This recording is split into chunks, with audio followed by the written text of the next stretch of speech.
Welcome back to the Shuffle Squads channel, where we're going to give you another meta forecast for the upcoming regionals happening in the Netherlands. This time over at Utrecht, we're going to see all of the magical decks that unfold over there. I know everybody's so in love with this format, you just can't stop playing it, but we're going to talk all about it and what you might be playing to that regional, or maybe some of the decisions that will help you get to what deck you're going to be on for that event. So we have a wonderful cast here joining me for this meta forecast as always. So I'm going to go down and let everybody introduce themselves, because you should always know who I am already. I'm PJ here, but we're going to kick it over to Josh first. Josh, let the people watching know who you are.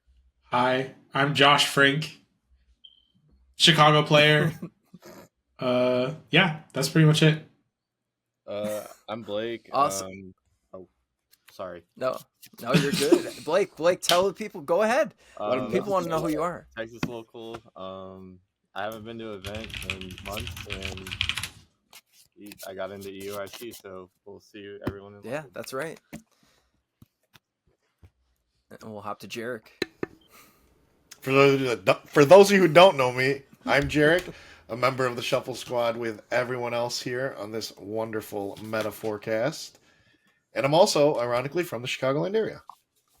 And when he's not playing Fortnite, he's the #1 Pokemon player ranked in the Masters division right now. Cal, why don't you let the people know who you are? Yo, what's up? I'm Cal Connor from the Shuffle Squad, currently ranked #1 in US. I got passed up by Brent just recently, so not #1 in the world anymore.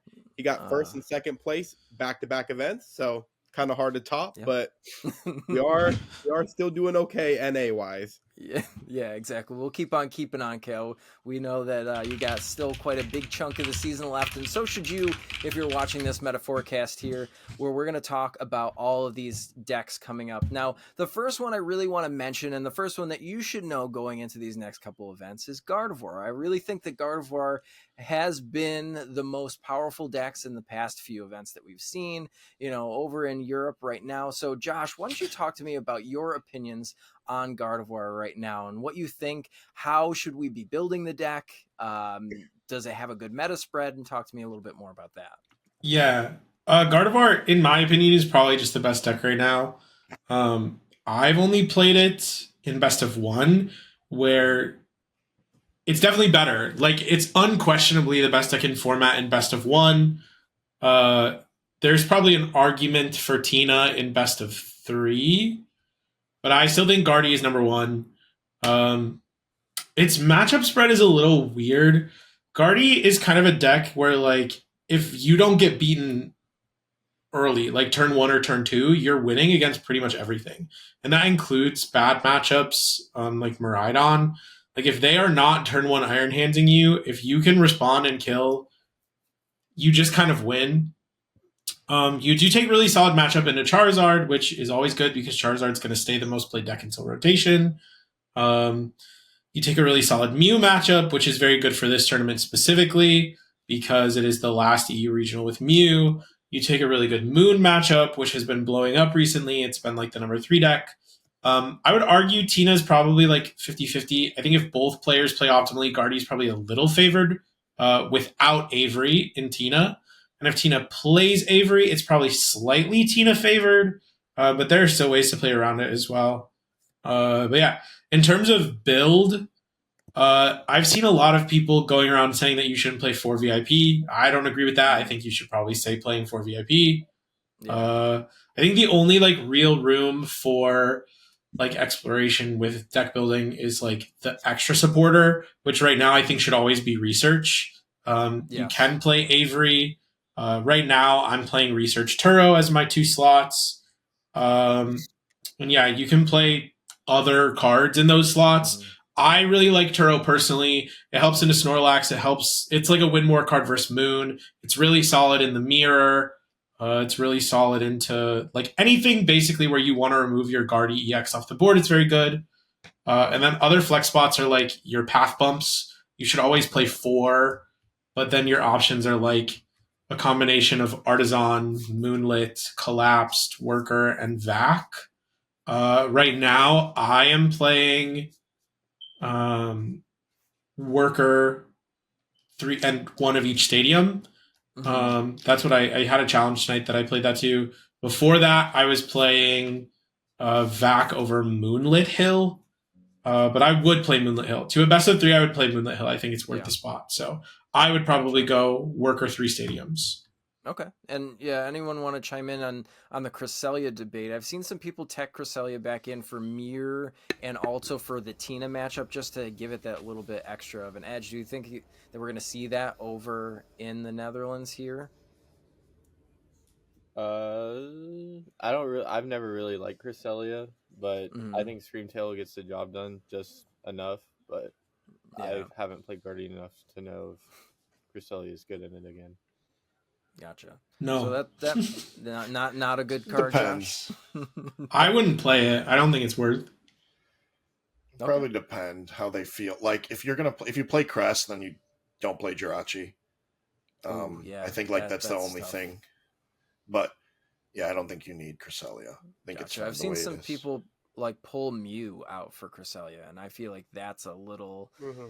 It seems like consistency goes down a little bit when you definitely need that early game consistency with Mew from celebrations. So that's where like my Cresselia debate comes into play. Do I want to go more consistency? Do I want to have that extra little bump for attack? But you're right, Jerrick. I think that maybe just having the Jirachi is a little bit more important. Yeah, I think dropping Mew, it depends what you think you're going to hit, right? Because Mew is really important into matchups where they can aggro you down super early, because a lot of times you can't afford to Mirage Step. So if you're not worried about decks like that, it's fine to drop the Mew. Like if you really don't think you're going to see Chien-Pao or Miraidon, and if you think you're going to see like 6 Tinas, like Crest is really good into Tina. Crest Jirachi really, really messes up the Tina matchup, but I don't know. I wouldn't play Crest right now. I don't think it's worth it. Okay.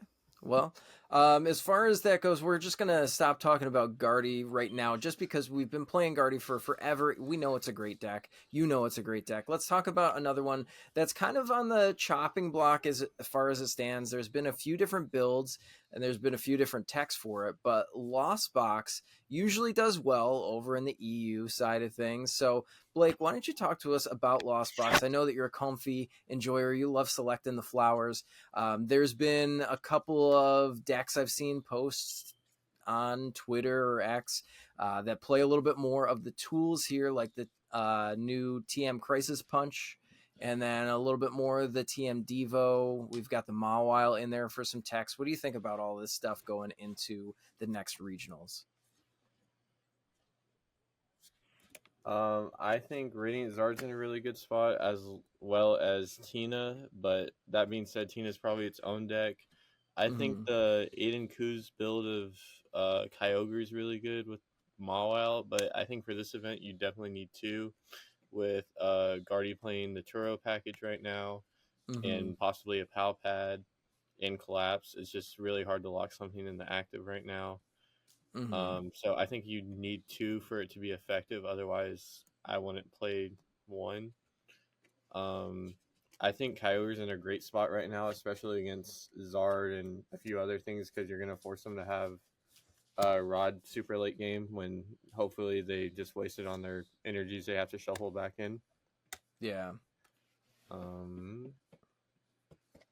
Your Guardy matchup's never been that good in the first place, so nothing's really changed there. And Miraidon, if they hit a turn 1 hand, it's pretty much over since for that turn, unless you can respond with a Dragonite or a Roaring Moon. Yeah, I've seen a lot more Roaring Moons in lists. I've seen even somebody played an online tournament that played double Roaring Moon in their list. And yeah, we've seen some old favorites like Dragonite V come back in and Raikou come back in. So I think a lot of that. And then I think that maybe utilizing more of, like I was saying earlier, Crisis Punch might be a thing that we see too, just in place of those decks that want the consistency of Greninja, but also want to be able to hit those bigger numbers late game. That could be another tool card that we'll see adapted. Does anyone else think that maybe we'll see an adaptation of how Aiden Kuz's deck was played, but maybe with some new texts? Anything like that we'll see over there? I think so. Like Blake already said, probably have to play 2 Mawile if that's kind of the route you're going to take. But I don't think like too much will change. Like Kyogre's fine. I think Yeah. they might add like a Crisis Punch just as like Mhm. kind of another way to lock up a game. Like they'll have Yeah. Kyogre, they could Sableye, they could lock something with Mawile. I'm sure they could find a space for that TM Crisis Punch Mhm. if it's ever needed in a pinch. But I like that deck. I do. Yeah.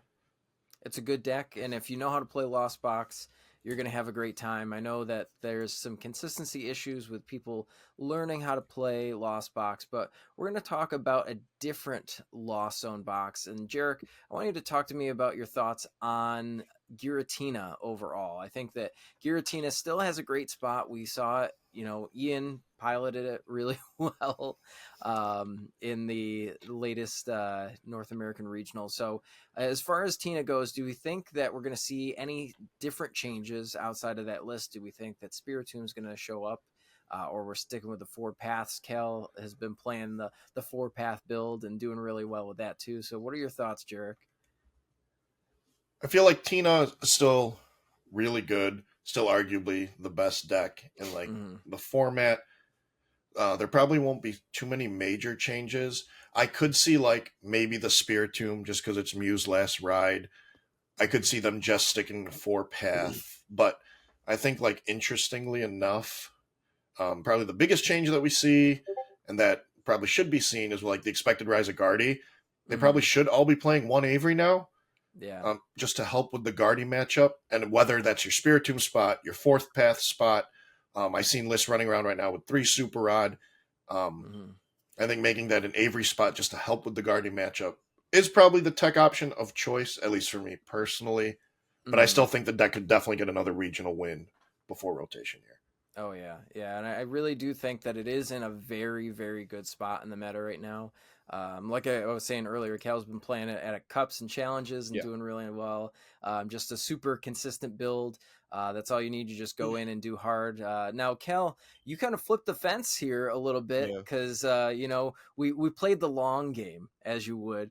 We've been playing stall, and now stall has been a really popular, I guess, deck in the top cut at least over in the EU events. So let's talk a little bit, Kel, about stall. I know, again, you've been playing Tina because you see how powerful these stall decks are. We've got the Pidgeot EX build. We've got just the standard stall build. So where do you think stall is at right now going into this next EU regional? I think stall's typically always in a good spot, but typically I think all decks in general that just have a very long game give your opponent the most time to make misplays and make errors against you. So decks that just generally take longer or have longer games, last longer turns, typically have more skill expression throughout the game. So when people think about it like a deck like Snorlax, they typically don't think that there's a lot of skill expression going on throughout the game because they're like, oh, you trap a Pokemon and that's kind of GG. But a lot of the skill expression is being on your opponent's side and how you react to what they're doing. Right. So it's very easy when you're playing a control deck or even a stall deck or a lock deck, and you're playing against your opponent, and it's really easy for them to make a small misplay that they might not realize, and it kind of costs them the entire match. Exactly. Yeah, I mean, there's so much. You got the Erica's Invitation in there. Your counter catchers are cycling. It's just all in there. And honestly, the scariest deck in the entire meta right now, out of all the decks that are playable right now into a regional event, Giratina is probably the scariest one. So if you take one matchup off the board, you're still sitting at a pretty good matchup spread. I know that some Rhydon players think that they still got it like that. I have never lost to a Rhydon player ever. Me either. Playing stuff. So it's just your map, and I think a lot of these players that are still playing stall, regardless of the build, really know what they're playing against. So you kind of have to be ready for that. I would assume if you're gonna play in a meta that stall players sit in, you got to be ready for stall regardless of what deck you're playing. It takes its very positive matchups, and then some matchups are not positive, but you can, as long as you know what you're doing in the matchup and your opponent maybe does not know necessarily the most essence of the matchup, and they're not the most, like, not a lot of people have practiced a lot against stall. So a lot of people going into the matchup won't necessarily know the 100% correct way to play it until after the game is over. So then going into it, they might make small errors or misplays. So those unfortunate matchups that aren't really great matchups are probably 40, 60, 70, 30s in their favor are really going to kind of be 50-50s in the game. And then those matchups that are really, really favorable for you, you're never going to lose. Exactly. Yeah, and that's something that we see a lot, and I personally have seen in locals too. I know that the Pidgeot version, I kind of talked a little bit about that. I don't personally believe in that build, but now we're seeing some answers to the Stall Mirror, the Mawile techs. We're seeing Radiant Zard go back in there just Chi-Yu. as a counter. Yeah, Chi-Yu. All of it's coming out. Chi-Yu. We got the gold Chi-Yu now.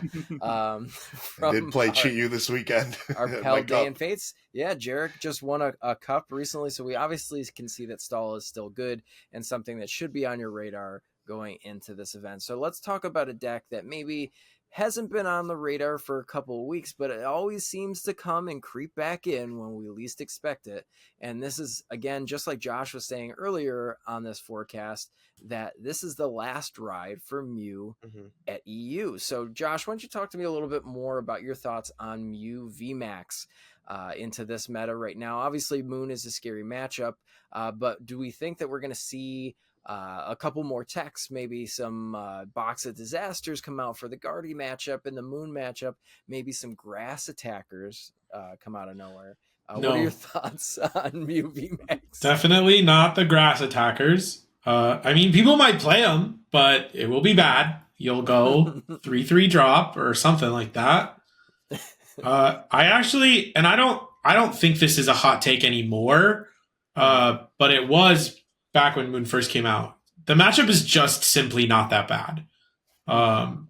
Like, if your opponent only gets one attacker set up, they kill your Mew VMAX, and then you go Path Judge or Path Iono. Like, a lot of times they're just cooked. So the matchup really isn't that bad. The more unfortunate matchups are Zard, which is winnable. It's winnable but bad. And Guardy, which is winnable but bad. I expect those to be the top two most played decks at the tournament. So, like, Yeah, you could argue, like, maybe it won't be, but EU loves Gardevoir. They've always loved Gardevoir. If Tina has, like, a surge, then that's great. Like, Mew can definitely hit the route, right? Like, if you spend the whole day dodging Zard, and I think Miraidon, based on the Dortmund results, Miraidon seems like a very good play. It is good into Guardy. It is good into Chien-Pao. It's good into Tina. So if you can hit some of the people that are rocking that to sort of counter the meta, if you can hit the people playing Tina, if you know, even Chien-Pao is like a pretty solid matchup for Mew. yeah. I don't know how the Gholdengo matchup is. I would imagine that it's Mew favored, but I'm not sure. Jerrick says no, and I'm going to say that Jerrick is correct. But I mean, I expect an uptick in Mew because it's the last Mew, last time you can play Mew event. Mew. Yeah.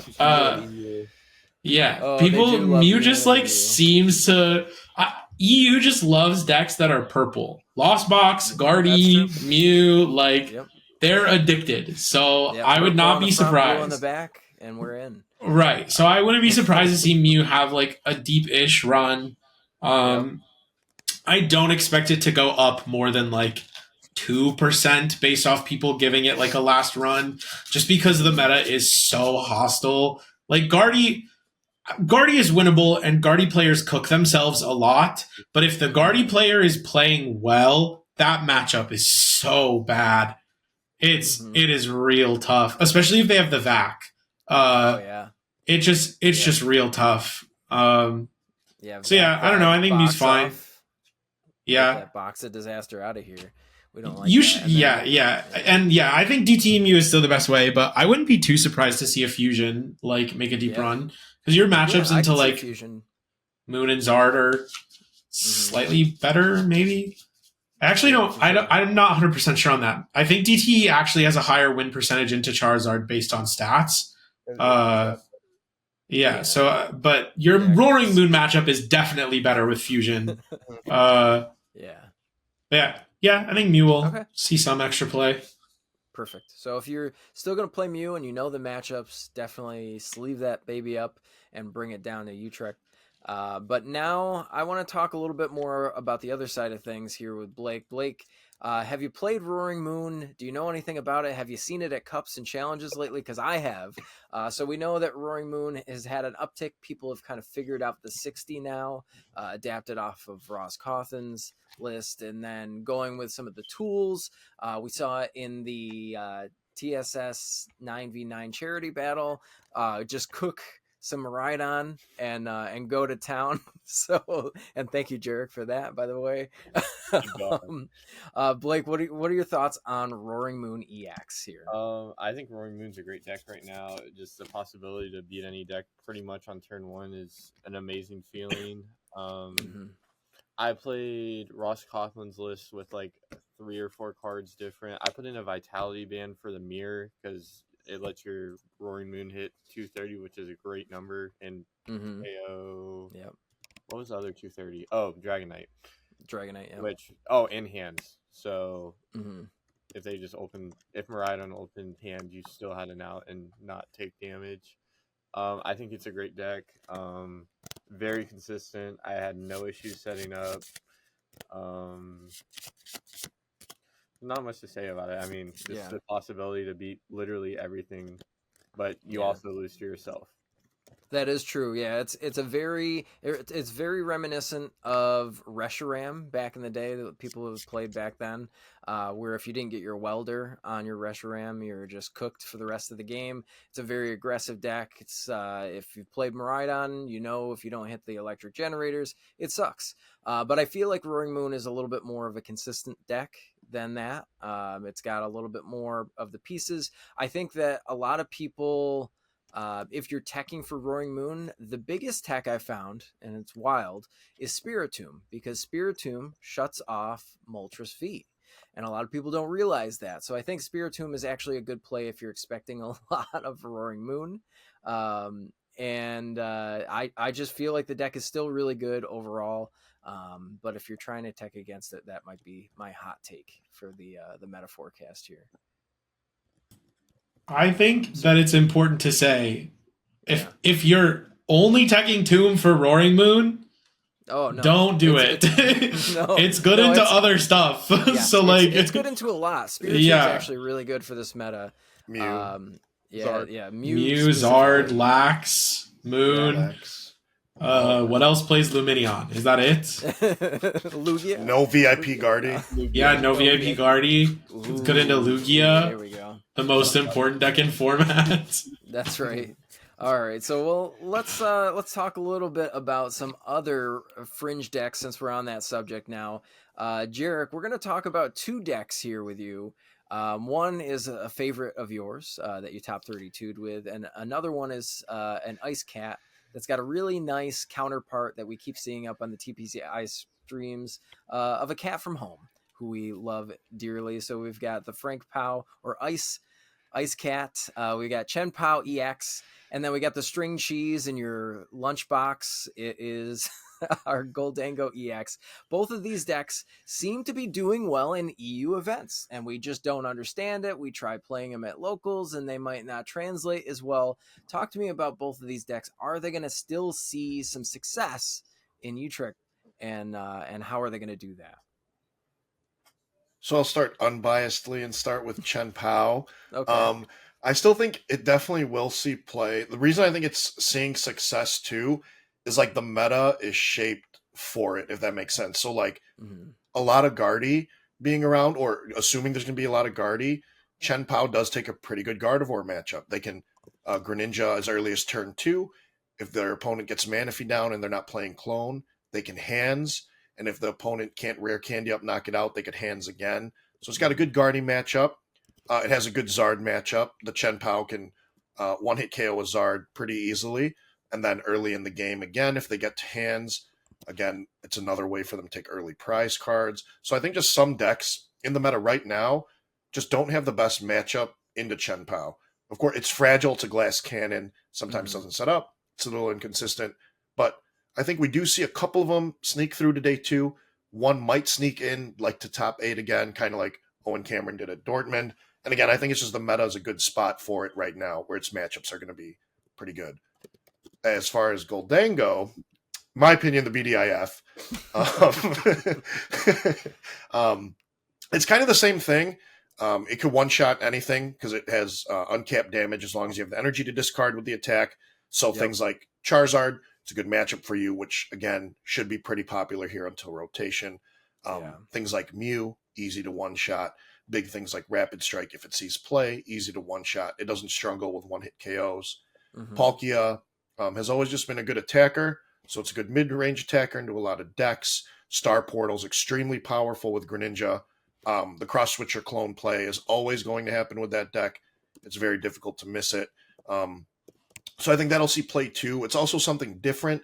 It's maybe not as rogue as it used to be, but I know some people might be, bored or at least feeling stagnant with the format where it is. They're like, you know what? Let's try something new. Let's try something else. Oh, Chien-Pao seems like it could be good into this meta. It seems fun. I'll play it. Same with Gholdengo. Oh, this is a fun deck. Yeah. I feel like I'm sick of playing Tina. I'm sick of playing Gardevoir, the same stuff over and over. Let me give something else a try. So I think that's another reason maybe, both these decks probably will see a little bit of play. And like I said, if they hit the right matchups, draw pretty well, they could sneak into some top finishes. Gotcha. Very cool. And I did want to talk a little bit about, I know Dragonite's my favorite Pokemon, but Cal, your favorite Pokemon is Lugia, and we kind of brushed on Lugia a little bit, but we did see it do well in a couple online tournaments. We saw it do well in a couple of NA larger events. Alec Geisler did really well with a Lugia deck. Do we think that we'll start to see people pick up Lugia again as a rogue deck and go into this, because it does have a really good spread against Gardevoir a lot of the time, Lost Box a lot of the time, maybe not Miraidon, but maybe, if you tech some other things like a Shaman V, you could have a decent Moon matchup. What are your thoughts, Cal, on Lugia VSTAR right now? I think that Lugia is not in the most awful spot as some people make it seem. I think that the deck is okay. I don't think it's top tier like it used to be. I think it will be post rotation, but I think right now it's comfortably enough that I think that it could top 32, top 64. Yep. I think its matchups are not that awful. It cooks up all the Lost Zone decks. And your Gardevoir matchup is not that awful if you can get a hands-off turn 2, because then you're just basically Miraidon. That's true. Yep. Yeah, exactly. You're Miraidon 2.0. Your Chien-Pao's not that bad either. Yeah, that's true too, because you can just, as long as you don't put a DTE on your Lugia, you can just swing and knock it right out. So that's definitely a good way to look at it. I honestly even forgot about the Chien-Pao matchup. That's how long it's been since I've picked up Lugia. But yeah, the Chien-Pao matchup is pretty good. Maybe Gholdengo is probably problematic, I guess. You do have the Radzard at least to trade them. Yeah, so that's true too. That awful.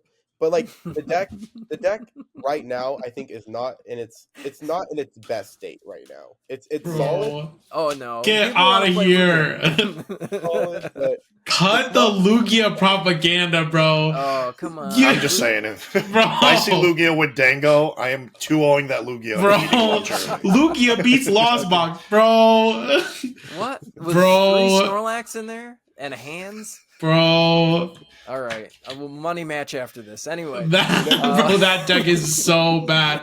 If you maybe one top 64s, but if you cash with Lugia, bro, you are a god. I don't know, it's like 20% Charizard right now, and you cannot beat that matchup. It is unwinnable, bro. Yeah. What? Him with the Shaman. The Shaman does not fix it, bro. that deck is terrible. Cut it out. Shaman V. Brain Darkness for now. You go Shaman V. You go, bro, I'm cooking. They go Radzard, Iono. You go, oh! Bro. Got him. Every time I come on here, PJ loves to throw the Lugia on there. That deck is bad, bro. All right. Lugia is a bad deck.com. Visit Anyway, we're gonna The talk Charizards about don't want to see my my favorite. Lugia post rotation, bro. That's right. we were Lugia just trying Post to Roto play is it. good. We're trying to Chinchino's play OP. Chinchino is very good, or Cincino, if you're in for Sin. But anyway, we're going to talk about one of my favorite sections here on the Meta Forecast. We've been having a lot of fun, and now we're going to get into even more fun. So we'll start back at the top here. Josh, you've got some opinions. Let me hear about your favorite rogue deck going into this event. What rogue deck do you want to see do well? It's not Lugia, we know that. Rogue decks don't exist in this format in a meaningful way, in my opinion. But like, if we're gonna take like my favorite of like the tier 2.5 and below decks, I think Entei Valiant is pretty cool right now. Okay. Tyler Matthews, one of my good friends and a Chicago local of Jerrick and I, has been playing the Entei Valiant and like really, I think has cracked the code. Like I played that deck to a cup this past weekend. I've been grinding it a lot on the ladder, and I think it's in a very interesting spot. So yeah, I think Entei Valiant. That's my pick. I think if a rogue deck is going to like do anything, it's probably that. My sleeper pick though is the Gudra VSTAR, baby. Ooh. Somebody's gonna show up with goo and just take the tournament down. Yeah, just dodge all the moon or play single prizers maybe. Who knows? No, it's Dodge Guardy, it's like play Zamazenta Vitality Band is like the hope. Or you just play Sableye, right? Because they have to frenzied gouging to kill your goo, and then you can like Sableye take knockouts. It's not as bad as you'd think. That's true. The Charizard matchup, though. It's a little Brainwave. Yeah, Brainwave. Anyway, so very cool. Both very interesting decks for sure. I love me some Valiant, but we got to talk about kibbles and bits on another show here. Anyway, we're gonna hop over to Blake. Blake, what is a favorite rogue deck of yours that you would love to see do well in Utrecht? I think my favorite rogue deck right now would be my good old pals, the Reggies. Oh, okay. That's not a deck anymore. I did play one. What was the last regional I went to here? It was Charlotte. I did play a Reggie's in Charlotte. I unfortunately 2-0'd them, but anyway, Reggie's it had its time, but I can see it. I can see you wanting to see that deck do well. It'd be cool. Yeah. We'll give it up for the Reggies. Anyone watching this who's a fan of Reggies, let us know down in the comments below. Jerrick, we're going to hop over to you, an enjoyer of some rogue decks. Jerrick, any other rogue decks we haven't talked about so far that you'd like to see do well? Yeah, well, since Gholdengo's not rogue anymore, guys, we're going to put it up in the tier 1, so I won't talk about it. All right. But actually, I've always been a fan of like lock decks, like item lock specifically. Ooh, so things like Trev and Toad. So I'd like to see a Bayonet do well. Ooh, a purple deck. And it's purple, like Josh was saying. You purple. I think it does have some pretty cool matchups. Like Zard, for example, if you could get the lock early enough, maybe lock them out of candy. They just might not be able to ever evolve up. Guardy could be tough, but again, if you kind of lock them, say they can't level ball to Mirage Step or, Ultra Ball to find Refinement Curler, just item lock is just always annoying in general is what I'm getting at. So I feel like even decks like Moon, they want Dark Patch Energy Switch. If you could kind of get the lock early enough, maybe you'd kind of just lock them out of the game. So I'd love to see one do well. I know it'll be tough, but I'd love to see it. Cool. And Cal, any rogue decks are on your mind that might be doing well at a tournament as a sleeper pick? Yeah, I would say I think that Urshifu is not that bad right now. It is interesting that Gardevoirs are playing Moonlit Hill, though. That does make that matchup pretty unfavorable, I think. But a lot of the Tinas also don't play Manaphy. So I think that in the current meta, it could do some work. And it kind of has fell out of the meta recently to where it's not kind of in the like recent top type of decks. So that one I would think I could see a little bit of a resurgence at this event. I think one of the toughest things for the deck in these last few events was the surgence of Roaring Moon becoming that type of deck. And Roaring Moon typically does very well against Urshifu, but I think kind of how the meta is shifting. Is Gardevoir is kind of destroying all the Roaring Moon. So I think all the Roaring Moon players are kind of now going to be like, okay, my deck's getting crushed because the last EU event got dominated by Gardevoir. And Roaring Moon did not really even find its way into top 8, I think, as well. But then the prior week to that, Roaring Moon was everywhere. So I think just the way that the meta is shifting, Urshifu could have a very strong presence at the event.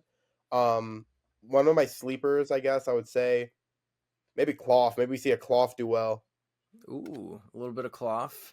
Unfortunately, takes a pretty atrocious Gardevoir matchup, but everything else, it's pretty fine. Cloth is always kind of like held back by the Gardevoir matchup, and also sometimes the deck just doesn't work, which is kind of a little bit of an issue as well. Yeah. Sometimes it doesn't feel great into Tina because you don't really have a very valid attacker, but sometimes Cloth just pops off and it knocks them out, and sometimes it overpowers decks. And if you don't really understand how their deck functions with Tina, you can lose the game. But if you can understand that, like, Roxanning them and killing their barrel and counter catchering's pretty strong, you might be in a good spot.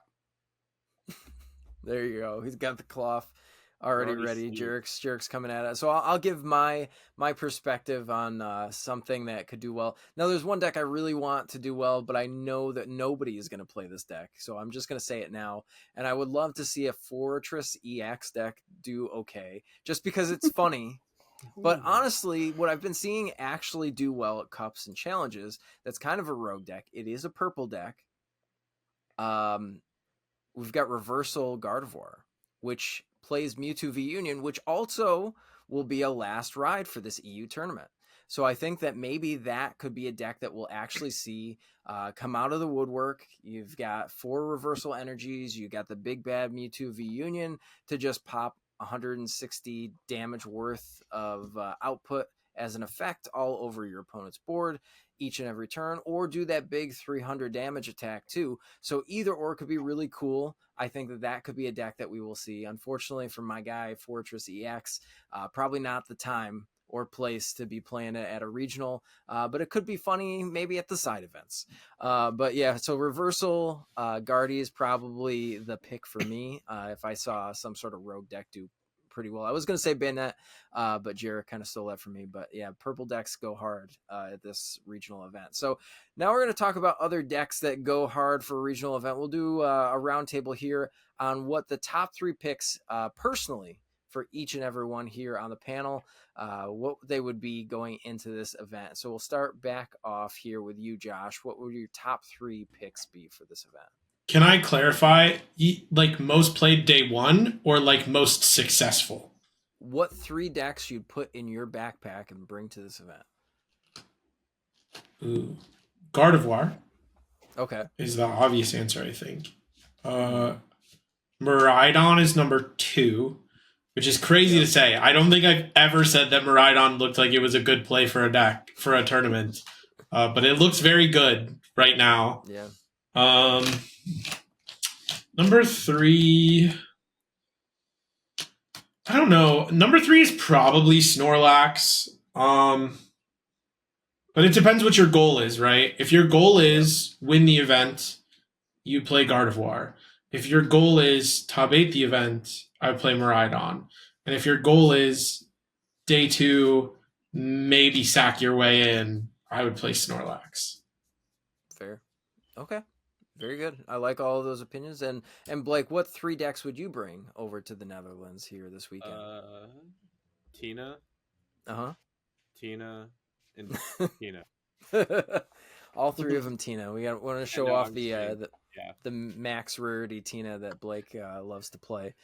All right. Very cool. I mean, Tina's a great deck. It's in a great spot. I believe in Tina as well right now. So we'll hop over to you, Jerrick. Jerrick, what are the 3 decks that you would bring to this event? Number 1, obviously, would be Guardy.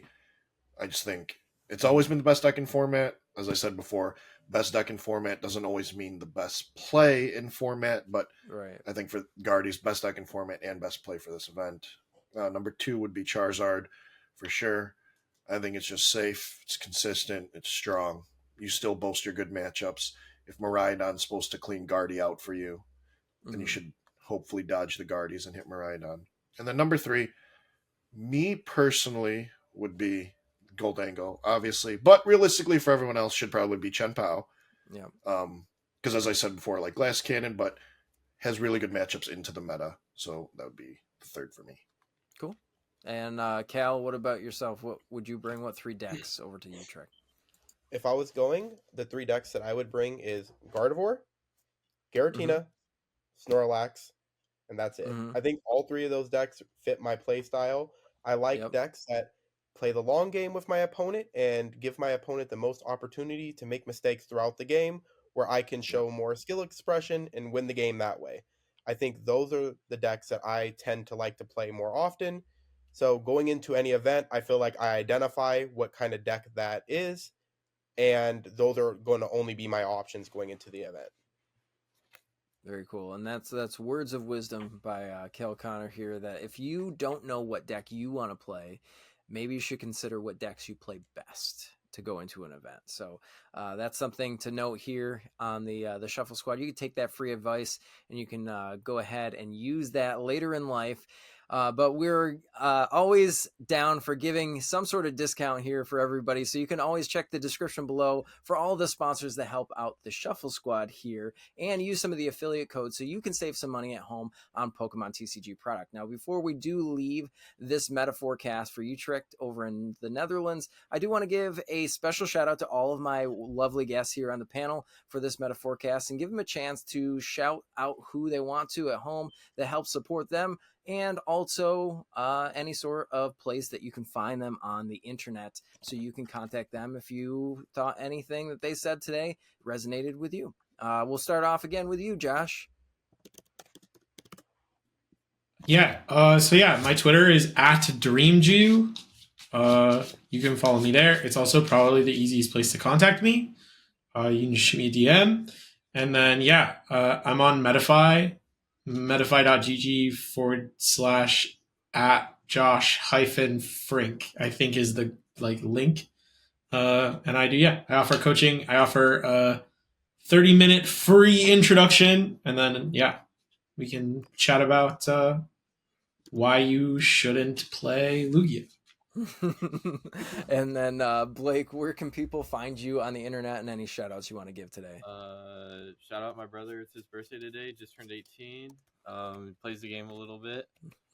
Shout out my girlfriend, and then you can find me on X or Twitter or whatever it's called at Blake Wray with a W7. Cool. Very cool. And Jerrick, how about yourself? So you can find me over on Twitter /X, whatever you want to call it, at JG_Panda. Again, links for my Metafy are there also. Shout out to all you guys on the Shuffle Squad. Love all you guys. Best team and the best people. Then shout out to my girlfriend Amanda for always supporting me so I can continue to do things like this for the foreseeable future. And Kale, how about you? Any shout outs you've got and where people can find you? Yeah, shout out to my lovely team. TSS, the best. Best team out there, period. So shout out to my team, my squad. And then you can find me on Twitter at Calvin Connor TCG. I also do coaching on Metafy at also Calvin Connor TCG. So you can find me at both those. Awesome. Well, very cool. And then thank you guys for watching this all the way through. Obviously, we do these meta forecasts anytime a regional happens, so we appreciate the support of the viewership, because you are the best part of the Shuffle Squad at home, helping us stay afloat here and supporting us for all of our team needs and making us the best team in the world, right? And that's why you stick around and watch all these videos and help support us going forward. Make sure you're leaving comments below, helping the algorithm by hitting the like button and the subscribe button on these YouTube videos as well. I'm PJ here signing off for the Utrecht Meta Forecast, but we'll catch you next time on the Shuffle Squad. Shout out Candace. Want to support the Shuffle Squad? Be sure to check out all of our sponsors in the description to pick up Pokemon TCG singles, sealed, and PTCG live codes. Hey trainers, tired of having too many cards lying around? I know that feeling, and I know what a hassle it is to try and sell those cards. But selling bulk is now easier than ever with TCG Bulk. Find tons of potential buyers in a single place. You just download the app, look for the best buyer near you, and carefully pack your bulk, ship it, and you get paid. It really is that simple. Turn the cards you don't want into the cards you absolutely need for your next deck.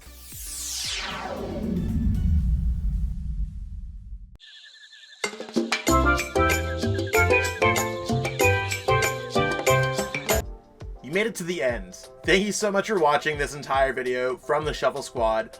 Honestly, from the bottom of our hearts, we appreciate each and every person that supports our content, watches what we have going on every single day, every single week, even from time to time, and continuously allows us to have a forum to project our creative content towards the Pokemon TCG community. So if you haven't already, be sure to give this video a like, subscribe to the channel, and even leave a comment to help boost the YouTube algorithm. That being said, we'll catch you with our next video. Thanks again. Take it easy.